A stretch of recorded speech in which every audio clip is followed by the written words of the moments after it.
Très heureux de vous retrouver à travers cette grande édition du journal. Madame, Messieurs, si vous nous rejoignez, bienvenue à tous. Le gouverneur du Congo central, Grâce-Kwanga Maswangi Bilolo, a présidé le samedi 22 mars dernier une réunion élargie avec le comité provincial de sécurité. Cette rencontre visait l'évaluation de la situation sécuritaire de la province du Congo central, notamment dans les territoires de Songololo, pour des mesures adaptées aux défis actuels. Le détail dans cet élément. Un seul point était à l'ordre du jour, c'était anticiper certaines mesures à prendre en ce qui concerne une prétendue marche de protestation qui était prévue à Kimpese dans le territoire de Songololo en ce qui concerne la mise en place par la Société nationale d'électricité, la SNEL, de compteurs prépayés. Et vous avez tout suivi tous ces derniers temps par les réseaux sociaux. La population de Kimpese précisément, est en train de monter au créneau dans le sens de vouloir refuser la présence de ces compteurs. Et le gouverneur a voulu entendre tout le monde, c'est comme ça qu'il a invité pratiquement 15 personnes de Songololo composées de la société civile, de la notabilité, de l'AT bien entendu, mais aussi de leaders d'opinion pour éclairer la lanterne de son Excellence, Monsieur le Gouverneur, afin de trouver une solution par rapport à cette question. Après le tour de la question, les intervenants ont été religieusement entendus. Le directeur provincial de la SNEL, qui était aussi invité à la réunion, il a donné sa version des faits. Et puisqu'il s'agit d'une question de la population, le gouverneur, qui est le père de la province, a jugé bon de prendre cette question à bras-le-corps et il a demandé la mise en place d'une commission pour étudier profondément. Cette commission devra se réunir le 2 avril. Mais en attendant, le comité provincial a décidé de la suspension jusqu'à nouvel ordre par la SNEL de pouvoir poser ses compteurs jusqu'à ce que la commission va fouiner et approfondir la question et donner les nouvelles orientations.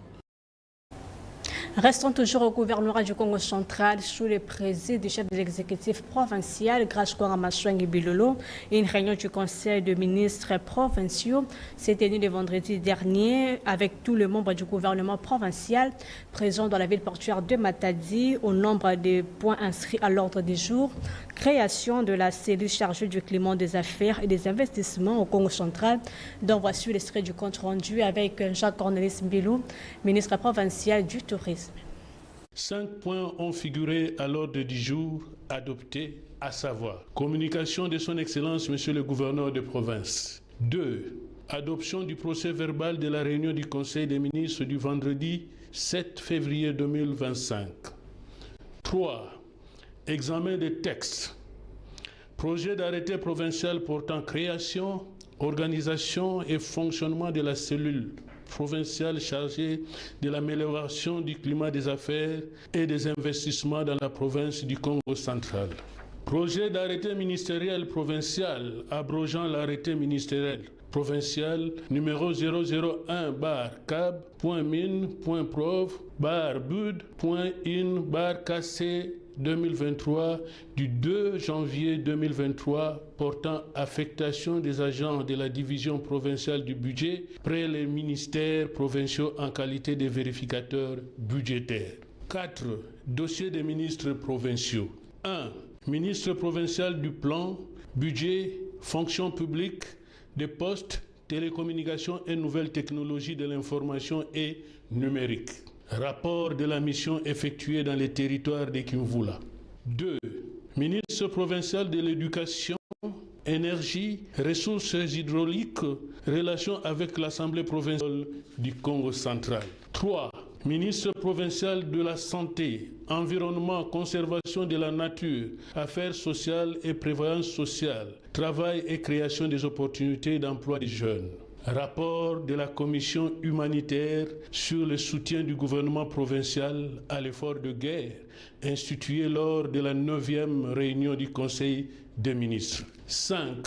Divers. Le ministre provincial ayant la justice dans ses attributions étant empêché, la présentation du rapport de la mission de service effectuée en Turquie du 15 au 22 février 2025 a été renvoyée à la prochaine réunion du Conseil des ministres. 1.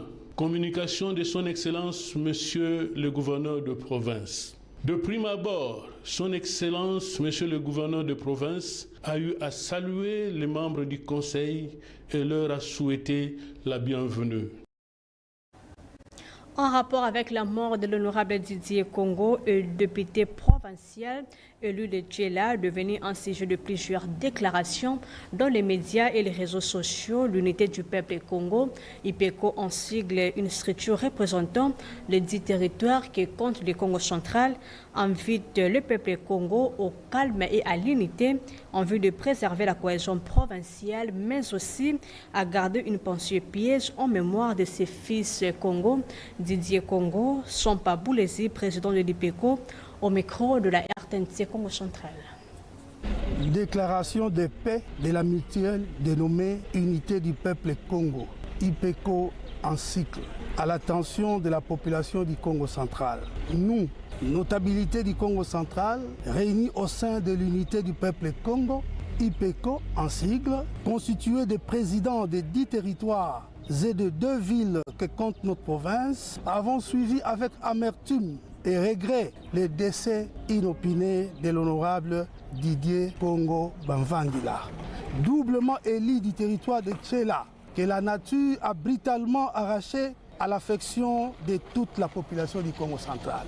À cet effet, nous présentons nos condoléances les plus attristées à l'organe délibérant, l'Assemblée provinciale du Congo central, au gouvernement provincial ainsi qu'à la famille biologique de l'illustre disparu.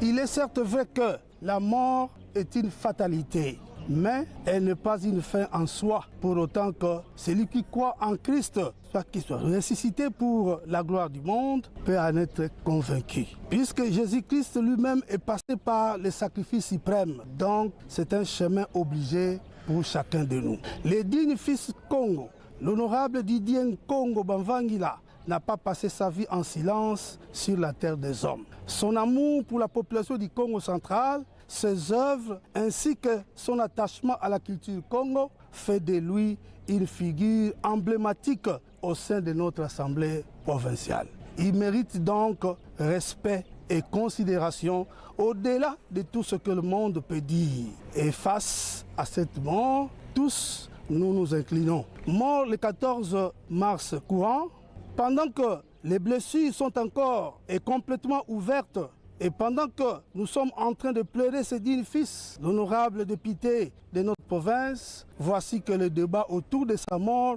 agite déjà l'environnement social de notre province. Nous suivons des déclarations par voie de presse et par relation et suivi de près et que personne ne peut aujourd'hui dire exact. Nous appelons au calme la population de Tchela et de Mbanza-Ngungu. Le Congo central demeurera en dépit des circonstances une et indivisible, telles que nous léguées par le père fondateur de Makuku Matatu, Malamba Congo, à savoir Fumuki Mbangu, Mbuta Khassa, Mbuta Nzeza Landu, Mbuta Daniel Kanza, Nemwandanse, leur vie comme l'honorable Didier Nkongo pour la fondation du peuple Congo. Débarrassons-nous de la haine, de tout esprit de tribalisme et même de division pour que le Congo central, berceau de la civilisation, ne devienne une proie pour ses détracteurs. Mwana Congo, Weti Congo Dila, Mika Miamboa, Lekila Kumosi, Sikamana Kumosi. Il est certes vrai aussi que la perte d'un être cher dans des circonstances aussi louches ne peut laisser indifférent la population. C'est pourquoi nous lançons un appel à la retenue, au respect de la mémoire des listes disparues, en éloignant de nous tout commentaire va mettre en branle la cohésion provinciale acquise et nous léguée par nos aïeux. Le Seigneur, maître des temps et des circonstances, a donné et c'est lui qui a repris. Rendons donc grâce à Dieu pour nous avoir... De la justice, Constant Moutamba a pris part à l'audience foraine organisée par le tribunal militaire de la garnison de Matadi-Séjean en matière de flagrance à juger de 64 présumés criminels bandits urbains appelés Koulouna. S'ensuit la visite de la prison centrale de Kamolaï. Séance tenante, le patron de la justice a procédé à la libération des 89 prisonniers bénéficiaires de la grâce présidentielle de l'ordonnance signée le 24 décembre 2024 par le chef de l'État. Constant Moutamba a mis en garde les récidivistes et a promis de construire une nouvelle maison carcérale. Un chauffeur voleur d'une voiture de marque Toyota Ratis venu de Kinshasa a été appréhendé par les éléments de la police criminelle à Matadi pendant qu'il était en train de chercher un acheteur. La voiture a été restituée à son propriétaire avec tous les documents et les plaques d'immatriculation. Le pasteur Monga Sami a remercié la police pour ce geste. Un véhicule remorque avait pris feu vers A15 à Matadi. Le feu qui avait totalement consumé les tracteurs de ces véhicules a embrasé les bâtiments commerciaux situés devant l'église l'Assemblée des Saints de Matadi. L'équipe anti-incendie des MGT était à l'œuvre pour éteindre le feu et limiter les dégâts. Les travaux de réhabilitation du trou qui se trouve sur la route qui mène vers l'auditorat militaire en passant par le rond-point Bouima évoluent normalement. Ces travaux sont exécutés pour une durée de 3 mois par l'Agence des travaux publics en sigle ATP Congo Central financée par le gouvernement provincial. Ces trous à une profondeur de 12 mètres. À Boma, le ministre d'État, ministre de la Justice, Constant Moutamba, a supervisé la libération de plus de 70 prisonniers à la prison centrale de Boma ayant bénéficié de la grâce présidentielle. Toujours à Boma, une audience foraine a été organisée à l'esplanade de la commune de Kalamou. Tard dans la soirée, la sentence a été prononcée. 12 détenus ont été condamnés à 20 ans de servitude pénale, 9 acquittés et les 10 autres avec la présence des mineurs ont été mis à la disposition de leur juge naturel. Fin de cette édition du journal de la rédaction. Madame, Messieurs, merci de votre fidélité et merci à l'équipe technique pour la réalisation de ces journaux. Excellent sur le programme sur nos antennes. Au revoir.